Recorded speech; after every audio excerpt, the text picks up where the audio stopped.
الحمد لله رب العالمين والعاقبة للمتقين والصلاة والسلام على سيد الأنبياء والمرسلين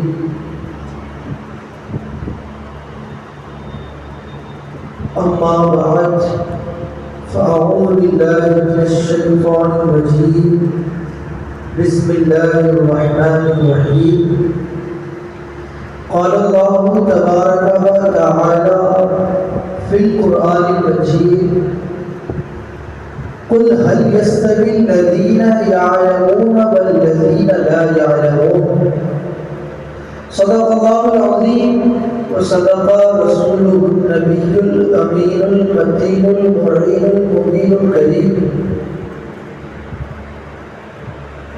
اللہ تبارک و تعالیٰ کے پیارے نبی آپ کی اور ہماری شفاعت کروانے والے پیارے پیارے شفیع صلی اللہ تعالیٰ علیہ وسلم کا فرمان دل نشین ہے من صلی علیہ صلاۃ واحدہ صلی اللہ علیہ عشر صلوات وحدت عنہ عشر خطیئات ورفعت لہ عشر درجات۔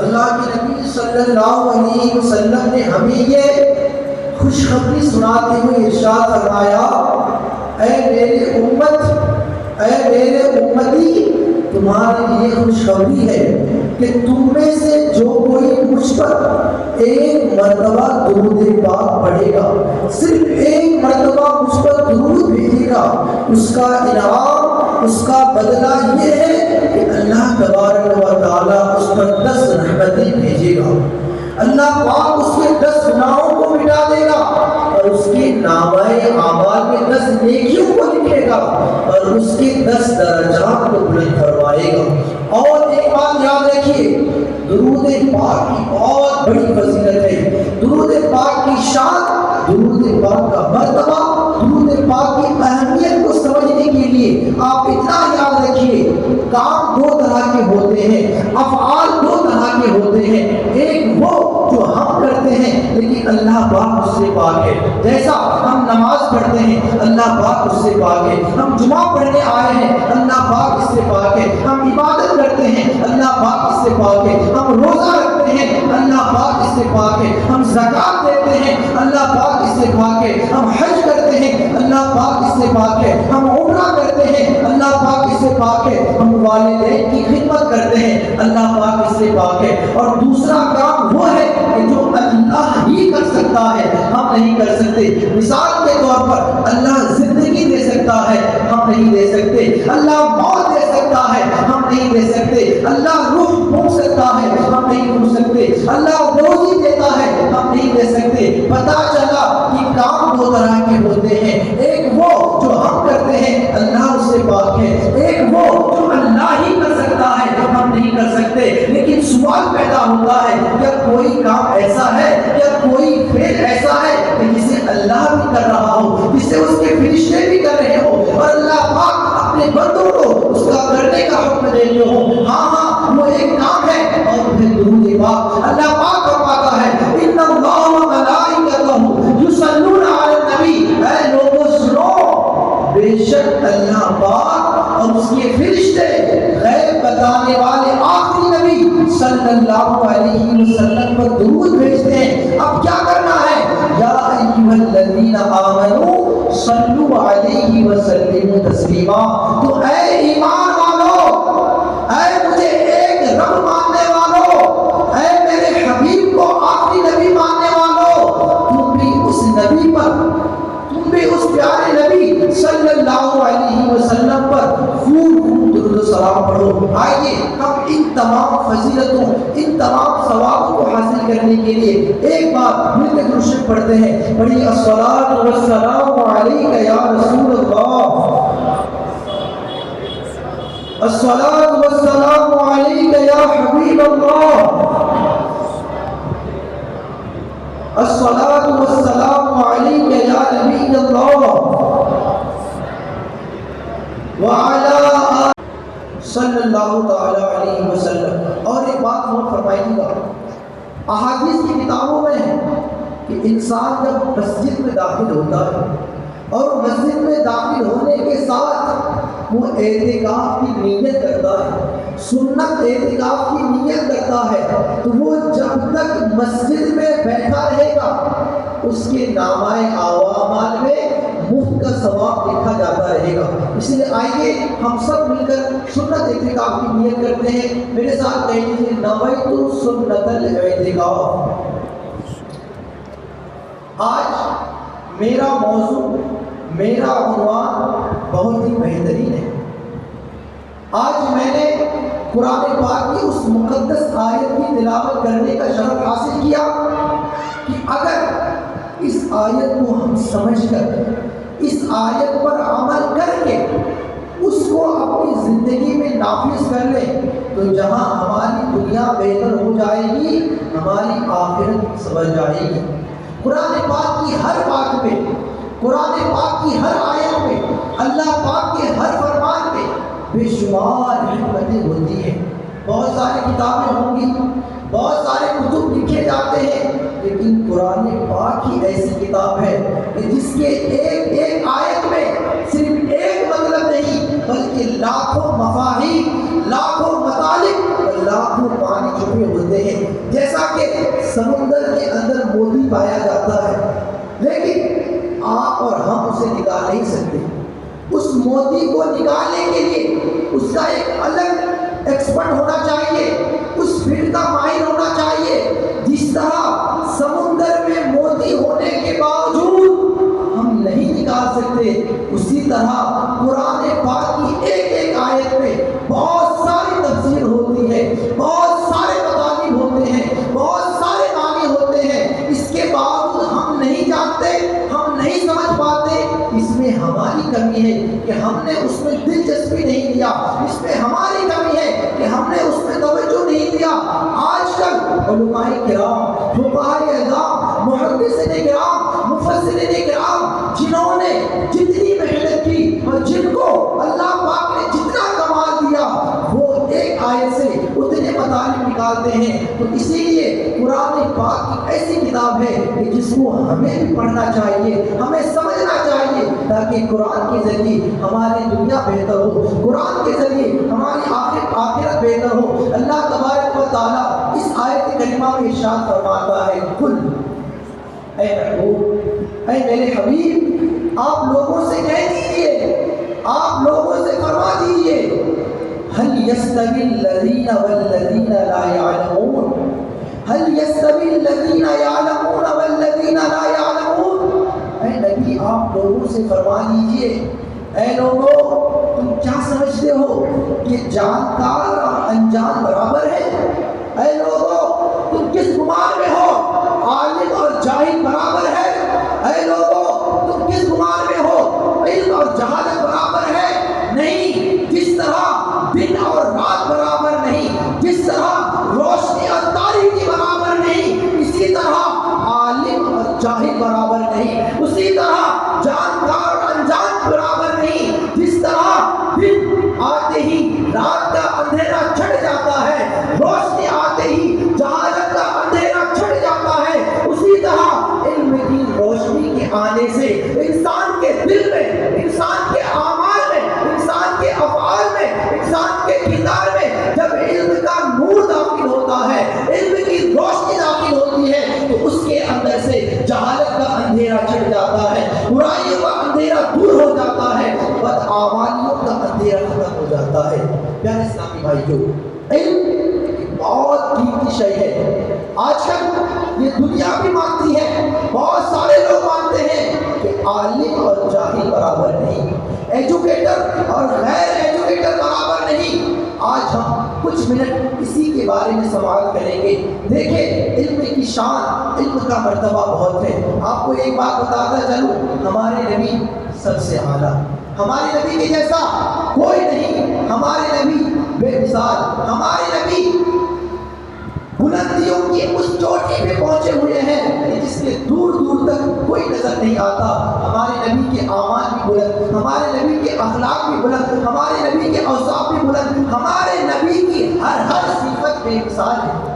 آپ سمجھتے ہیں قرآن کریم کی بے شمار آیتیں ہیں حضور صلی اللہ علیہ وسلم کی عبادت کا عالم، حضور عالم الغیب عالم ما کان و ما یکون ہونے کے باوجود حضور صلی اللہ علیہ وسلم اتنی عبادت کرتے، آپ دن رات اتنی عبادت کرتے کہ خود اللہ تبارک و تعالیٰ کا حکم ہوتا ہے یا ایھا المزمل قم اللیل الا قلیلا، اے میرے محبوب آپ اتنی عبادت کیوں کرتے ہیں؟ آپ تو اللہ کے نبی ہیں، آپ تو بخشے بخشائے ہوئے ہیں، آپ کی وجہ سے میں نے دنیا کو پیدا کیا، آپ کی وجہ سے میں نے جنت کو پیدا کیا، آپ کی وجہ سے میں نے جہنم کو پیدا کیا، آپ ہی کی وجہ سے میں نے دونوں جہان کو پیدا کیا، آپ اتنی عبادت کیوں کرتے ہیں؟ آپ اپنی عبادت میں کم کیجیے۔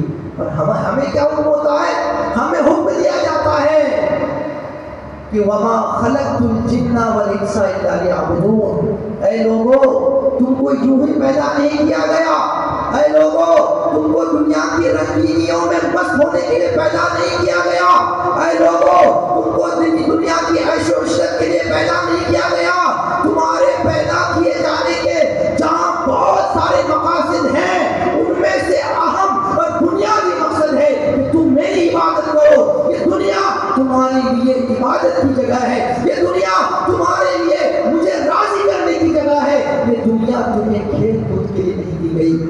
حضور کے لیے کہا جا رہا ہے نبی آپ عبادت میں کمی کیجئے، اور ہمیں حکم دیا جا رہا ہے کہ اے بندو تم میری عبادت میں مزید اضافہ کرو۔ پتا چلا حضور بہت بڑے عبادت گزار۔ اسی طرح حضور کے اخلاق، حضور کے اوصاف، حضور کا اخلاق، حضور کا خلق اتنا ہے، اتنے بہترین ہے کہ خود اللہ تبارک و تعالیٰ کہہ رہا ہے، اللہ تبارک و تعالیٰ فرما رہا ہے انک علی خلق عظیم، اے نبی آپ کے اخلاق، آپ کے اوصاف، آپ کی صفت، آپ کا خلق اتنے بلند ہے کہ اللہ فرما رہا ہے انک علی خلق عظیم، اے نبی آپ عام بندوں کی طرح نہیں بلکہ آپ بہت بلند والے اخلاق ہیں۔ میرے پیارے اسلامی بھائیوں، یہ دو آیت کریمہ پڑھنے کا مطلب، یہ دو آیت کریمہ تلاوت کرنے کا مقصد یہ ہے کہ حضور صلی اللہ علیہ وسلم اپنی ہر صفت میں بلا مثال اور بے مثال ہے، حضور صلی اللہ علیہ وسلم اپنی ہر ادا میں بے مثال ہے، اس کے باوجود اللہ تبارک و تعالیٰ نے اپنے نبی کو کبھی ایک حکم نہیں دیا کہ اے نبی آپ دعا کیجئے کہ مزید عبادت گزار بن جاؤ، اے نبی آپ دعا کیجئے کہ میرا اخلاق بہتر ہو جائے۔ ہمارے نبی کو اللہ تبارک و تعالیٰ نے یہ حکم کبھی نہیں دیا کہ اے نبی آپ دعا کیجئے کہ میرے اخلاق بہتر ہو جائے۔ یاد رکھیے کیونکہ حضور صلی اللہ علیہ وسلم پیدائشی طور پر بلکہ پیدا ہونے سے پہلے ہی اپنے ہر اخلاق میں، اپنے ہر خلق میں، اپنی ہر صفت میں، اپنی ہر ادا میں، اپنے ہر کردار میں بے مثلوں بے مثال ہے۔ لیکن یاد رکھیے ایک ایسی صفت ہے، ایک ایسی چیز ہے، ایک ایسا کام ہے، ایک ایسا فعل ہے کہ جس میں حضور صلی اللہ علیہ وسلم بلند اخلاق ہونے کے باوجود، بلندیوں میں ہونے کے باوجود، اس کے باوجود اللہ تبارک و تعالیٰ نے اپنے نبی کو حکم دیتا ہے کہ اے نبی اگرچہ آپ عالم ما کان و ما یکون ہے، اے نبی اگرچہ آپ تمام غیبوں کو جانتے ہیں، اے نبی اگرچہ آپ کو قیامت کے دن کا بھی علم ہے، اے نبی آپ سے پیدا ہونے سے پہلے کا بھی علم آپ کے پاس موجود ہے، آپ کے دنیا سے ظاہری طور پر رخصت ہونے کے بعد قبر انور میں آرام فرمانے کے باوجود آپ ساری دنیا کے لوگوں کو، ساری دنیا کو ایسے دیکھتے ہیں جیسے کوئی بندہ اپنی ہتھیلی کو دیکھتا ہو۔ اگرچہ آپ اتنے بڑے عالم ہیں لیکن اے نبی آپ اپنی امت کی تعلیم کے لیے، آپ اپنی امتی کو بتانے کے لیے آپ بھی دعا کیجئے رب زدنی علما، رب زدنی علما، اے اللہ اگرچہ میں عالم ما کان و ما یکون ہوں لیکن میں اپنی امت کو یہ تعلیم دینا چاہتا ہوں، میں اپنی امت کو یہ بتانا چاہتا ہوں کہ اے لوگوں آپ کو اگرچہ اخلاق کی دعا کرنے کی ضرورت نہیں، آپ اس کے باوجود علم میں مزید اضافے کی دعا کیجیے۔ علم ہی ایک ایسی چیز ہے کہ جس کے بارے میں اللہ تبارک و تعالیٰ کا خود حکم ہوتا ہے کہ اے نبی آپ اپنی امت کی تعلیم کے لیے اس میں مزید اضافے کی دعا کیجیے، اور وہ ہے علم۔ رب زدنی علما، رب زدنی علما، ایک شاعر کہتے ہیں یہی ہے آرزو کہ تعلیم قرآن عام ہو جائے، یہی ہے آرزو کہ تعلیم قرآن عام ہو جائے، ہر ایک پرچم سے اونچا پرچم اسلام ہو جائے، ہر ایک پرچم سے اونچا پرچم اسلام ہو جائے۔ علم ہی نہیں تو عمل کیا ہوگا، علم ہی نہیں تو عمل کیا ہوگا، جس بیابان میں سجد ہی نہیں تو پھل کیا ہوگا۔ اگر آپ چاہتے ہیں کہ یہ آم کا موسم چل رہا ہے، یہ لیچی کا موسم چل رہا ہے، اگر آپ کو چاہتے ہیں کہ آپ مفت میں آم کھا سکے، لیچی کھا سکے، اس کے لیے ضروری ہے کہ آپ 10-15 سال پہلے آم اور لیچی کی درخت لگائے، اس کے بعد آپ کو یہ چیزیں مہیا ہوگی۔ تو اسی طرح اگر آپ چاہتے ہیں کہ ہماری اخلاق درست ہو، اگر ہم چاہتے ہیں کہ ہمارا کردار درست ہو، اگر ہم چاہتے ہیں کہ ہمارے اعمال درست ہو، اگر ہم چاہتے ہیں کہ ہماری دنیا بہتر ہو، اگر ہم چاہتے ہیں کہ ہماری آخرت بہتر ہو، اس کے لیے اگرچہ بہت ساری چیزوں کی ضرورت ہے، اس کے ساتھ ساتھ سب سے اہم اور بنیادی چیز علم کی ضرورت ہے۔ اگر علم ہی نہیں ہوگا تو ہم کیسے سمجھ پائیں گے کہ والدین کی خدمت ضروری ہے؟ اگر علم ہی نہیں ہوگا تو ہم کیسے سمجھ پائیں گے کہ اللہ پاک نے ہم سے نماز فرض کیا ہے؟ اگر علم ہی نہیں ہوگا تو ہم کیسے سمجھ پائیں گے کہ جس کے پاس مال و دولت ہو، جو صاحب استطاعت ہو، جس کے پاس طاقت ہو، اللہ پاک نے اس پر حج فرض کیا ہے؟ اگر علم ہی نہیں ہوگا تو ہمیں کیسے پتا چلے گا کہ روزہ رکھنا فرض ہے؟ اگر علم ہی نہیں ہوگا تو ہمارے نبی کے بارے میں کیسے پتا چلے گا؟ ہمیں ہمارے اللہ کے بارے میں کیسے پتا چلے گا؟ اگر ہم چاہتے ہیں کہ ہمارا ایمان کامل ہو، اگر ہم چاہتے ہیں کہ ہماری زندگی بہتر ہو، اگر ہم چاہتے ہیں کہ ہماری آخرت بہتر ہو، تو اس کے لیے سب سے پہلی چیز ضروری ہے کہ علم ہونا چاہیے، کیونکہ علم نہیں ہوگا تو ہم دوسری چیز کو سمجھ نہیں پائیں گے۔ علم ہوگا، ہمارے پاس اس کی بات کی نالج ہوگی تو ہم اس کام کو کرنے کی کوشش کریں گے، اس کی طرف رغبت کریں گے۔ اس لیے سب سے پہلی چیز ہے علم دین حاصل کیا جائے۔ آج میرے سامنے اکثر وہ بیٹھے ہیں جو کسی کے پیرس لگتے ہوں گے، اکثر وہ بیٹھے ہیں جو کسی کے سرپرست لگتے ہوں گے، اکثر وہ بیٹھے ہیں جو کسی کے بڑے بھائی لگتے ہوں گے، اکثر وہ بیٹھے ہیں جو کسی کے والدین ہوں گے۔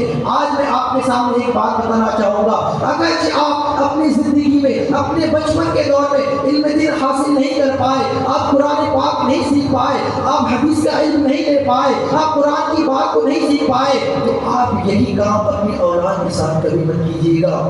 یاد رکھیے، یہ مال و دولت جو اپنی اولاد کے لیے جمع کرتے ہیں، یہ خرچ کرنے سے کم ہو جائے گا، لیکن اگر ہم اپنے بچوں کو، اپنی اولاد کو بچپن میں سمجھا کر، بٹھا کر، سکھا کر علم دین کا نور داخل کر دیتے ہیں، تو اس کو جتنا خرچ کیا جائے مزید اضافہ ہوتا جائے گا۔ ہم چاہتے ہیں کہ ہمارے مرنے کے بعد ہمارے خاندان میں، ہمارے گھر میں کوئی ایسا ہونا چاہیے جو ہماری نسل آگے بڑھائے۔ چاہتے ہیں ہم سب چاہتے ہیں کہ ہمارے گھر میں ایک ایسا فرد ہونا چاہیے کہ جو میرے مرنے کے بعد میرا نام لیوا ہو، اپنے بچوں کو بتائیں کہ میرے والد صاحب کا نام یہ تھا، اپنے بچوں کو بتائیں کہ یہ ساری چیز میرے والد صاحب نے کیا۔ ہم سب چاہتے ہیں کہ ہمارے مرنے کے بعد ہمارا نام لیوا کوئی ہو۔ یاد رکھیے، نام لیوا رہے یا نہ رہے، اگر ہم اپنی بچوں کو، ہم اپنی اولاد کو علم دے دیتے ہیں، قرآن کا علم سکھا دیتے ہیں، حدیث کا علم سکھا دیتے ہیں، اس کو بتانے کی ضرورت نہیں پڑے گی کہ اے بیٹا باپ کا مرتبہ یہ ہے، اس کو بتانے کی ضرورت نہیں پڑے گی کہ اے بیٹا ماں کی عظمت یہ ہے، وہ خود قرآن و حدیث پڑھ کر، قرآن و حدیث سیکھ کر، قرآن و حدیث سمجھ کر سمجھ جائے گا کہ اللہ پاک نے والدین کا یہ مقام دیا کہ وَبِالْوَالِدَيْنِ إِحْسَانًا۔ اللہ پاک قرآن پاک کے مختلف جگہوں میں یہ حکم دیا کہ اے لوگوں اپنی والدین کے ساتھ حسن سلوک کرو، اے لوگوں اپنے ماں باپ کے ساتھ بہترین کارنامے کرو، تاکہ تمہاری آنے والی اولاد بھی تمہارے ساتھ بہترین سلوک کرے۔ مسلم شریف کی حدیث پاک ہے، اور یہ حدیث پاک مشکات شریف میں بھی ہے۔ حضرت عبداللہ بن مسعود رضی اللہ تعالیٰ عنہ روایت کرتے ہیں، اللہ کے نبی صلی اللہ علیہ وسلم نے ارشاد فرمایا، اذا مات الانسان انقطع عنہ عملہ الا ثلاث۔ اے لوگوں، یہ دنیا عارضی طور پر ہے. یہ دنیا ہمیشگی کی جگہ نہیں. ہر ایک کو مرنا ہے. جب انسان مر جاتا ہے، جب انسان دنیا سے چلا جاتا ہے، جب انسان کا انتقال ہو جاتا ہے، جب انسان دنیا سے چلا جاتا ہے، تو اس کے نامۂ اعمال کو، اس کے اعمال کو بند کر دیا جاتا ہے، اس کے اعمال کو لپیٹ دیا جاتا ہے. مطلب یہ کہ وہ اب نیکی نہیں کر سکتا، اب وہ ثواب نہیں کما سکتا، اب وہ بھلائی نہیں کر سکتا، اب وہ اچھائی نہیں کر سکتا، اب وہ اچھا فعل انجام نہیں دے سکتا. کیوں؟ کیونکہ اچھا کام کرنے کی جگہ، نیکی کرنے کی جگہ، ثواب کمانے کی جگہ یہ دنیا ہے. اللہ کے نبی نے فرمایا الدنیا مزرع الآخرہ. اے لوگو، تم دنیا کو ہلکے میں مت لو، یہ دنیا آخرت کی کھیتی ہے. جو تم دنیا میں بوؤ گے، کل قیامت کے دن، کل حشر کے میدان میں وہی چیز کاٹو گے، وہی چیز پاؤ گے. تو جب انسان دنیا سے چلا جاتا ہے، اب وہ نیکی نہیں کر سکتا. لیکن ہمارے نبی نے فرمایا کہ 3 چیزیں ایسی ہے کہ انسان مر جاتا ہے، انسان قبر میں پہنچ جاتا ہے، اس کے باوجود اس کو اس کا انعام، اس کو اس کا فائدہ، اس کو اس کا ثواب پہنچتا رہتا ہے. پہلی چیز صدقہ جاریہ. یہ مسجد ماشاءاللہ بڑی عالیشان اور بہت بڑی مسجد تیار شدہ ہے. ہو سکتا ہے کہ ہم اور ہمارے جیسے جو نوجوان طبقے ہیں ان کا اس مسجد کو بنانے میں کوئی کردار نہ ہو، کیونکہ ہمارے آباء و اجداد نے، ہمارے والدین نے، ہمارے باپ اور دادا نے اس مسجد کو آج سے 10 سال پہلے، 20 سال پہلے، 25 سال پہلے تعمیر کر کے جا چکے ہیں. ہماری اس مسجد کی تعمیر میں کوئی کردار نہیں. یاد ہے کہ آج ہم اس پنکھے کے نیچے، اس مسجد کے اوپر یہ جو دین کا علم سیکھ رہے ہیں، یہ جمعہ کی نماز پڑھ رہے ہیں، یہ جو نمازیں ادا کر رہے ہیں، اس کا ثواب ہمارے آباء و اجداد کو پہنچتا ہے. کیوں؟ کیونکہ وہ اس مسجد کو تعمیر کر کے گئے ہیں. تو جس طرح مرنے کے بعد مدارس، مساجد، خانقاہ وغیرہ باقی رہتے ہیں، جب تک ان مساجد و مدارس سے فائدہ اٹھایا جائے گا تب تک اس تعمیر میں حصہ ملانے والے کو فائدہ پہنچتا رہے گا. تو پہلی چیز صدقہ جاریہ. اگر آپ سے ہو سکے، آپ کو 1 لاکھ، 2 لاکھ، 3 لاکھ دینے کی ضرورت نہیں. اگر آپ 1 اینٹ دینے کی حیثیت رکھتے ہیں تو آپ کسی بھی مسجد میں، کسی بھی اہل سنت و جماعت کی مسجد میں 1 اینٹ دے کر مدد کیجیے گا، تاکہ یہ اینٹ کے بدلے قبر میں، حشر میں آپ کو مرنے کی بات بھی فائدہ پہنچے. پہلی چیز صدقہ جاریہ. دوسری چیز ہے نیک اولاد. کیونکہ جس کے پاس نیک اولاد ہوتی ہے، والدین دنیا سے چلے جاتے ہیں، اس کی اولاد اس کے لیے نیک اعمال کرتی ہے، اس کے لیے نماز پڑھتی ہے، قرآن پڑھتی ہے، روزہ رکھتی ہے. تو ان قرآن پڑھنے کا ثواب اس والدین کو پہنچتا رہتا ہے. تو پہلی چیز صدقہ جاریہ. دوسری چیز نیک اولاد. آپ کو پتا ہے جب ہم نماز پڑھتے ہیں تو ہر نماز میں جب قعدہ میں بیٹھتے ہیں تو یہ دعا کرتے ہیں اللہم اغفر لی ولی والدیّ. اے میرے رب، تو میرے بھی بخشش فرما اور میرے والدین جنہوں نے مجھے دنیا میں لا کر میری تعلیم و تربیت میں حصہ لیا، ان کی بھی مغفرت فرما. یہ کن کو نصیب ہوگا؟ یہ ان کو نصیب ہوگا جن کی اولاد نیک ہوگی. نیک بنانے کے لیے سب سے پہلی چیز ضروری علم دیا جائے، اور تیسری چیز ضروری ہے علم دین کا حاصل کیا جانا. کیونکہ اگر علم دین حاصل کریں گے، آپ اپنے بچوں کو علم دین دے کے رہیں گے، تو آپ کے بچے، آپ کی اولاد اپنی اولاد کو پڑھائیں گی، ان کی اولاد، ان کی اولاد. بہت پہلے ہوا، حضور صلی اللہ علیہ وسلم کے زمانے میں علم کا آغاز ہوا. آج وہی علم کا سلسلہ ہم تک جاری ہے. آج میں آپ کے سامنے جو کچھ بیان کرنے کی سعادت حاصل کر رہا ہوں، اس کے پیچھے میرے والدین، میرے اساتذہ، میرے بزرگ جو میرے پیچھے محنت کیے ہیں، ان کا بہت اہم کردار ہے. تو آج میں جہاں جو کچھ کر رہا ہوں، ان کا ثواب میرے ساتھ ساتھ میرے والدین کو بھی پہنچ رہا ہے، میرے اساتذہ کو بھی پہنچ رہا ہے، میرے گھر والوں کو بھی پہنچ رہا ہے. تو آج مجھ سے یہ پیغام لے کے جائیں کہ دنیا میں کچھ حاصل کریں یا نہ کریں، اپنے بچوں کو دین کا علم سکھائیں گے. کہیں سنیں، آج اپنے بچوں کو دین کا علم سکھائیں گے. قرآن کا علم سکھائیں گے، حدیث کا علم سکھائیں گے، تاکہ ہماری اولاد ہمارے لیے صدقہ جاریہ بنے۔ اللہ تبارک و تعالیٰ کی بارگاہ میں دعا ہے کہ بیان کرنے میں اگر کوئی خامی رہ گئی ہو، اگر کوئی کمی رہ گئی ہو، اسے اپنے فضل و کرم سے معاف فرمائے اور ہمیں کہنے سننے سے زیادہ عمل کرنے کی توفیق عطا فرمائے۔ استغفر اللہ ربی من کل ذنب واتوب الیہ، لا الہ الا اللہ محمد رسول اللہ۔ صفوں کو درست کر لیجیے اور جو سنت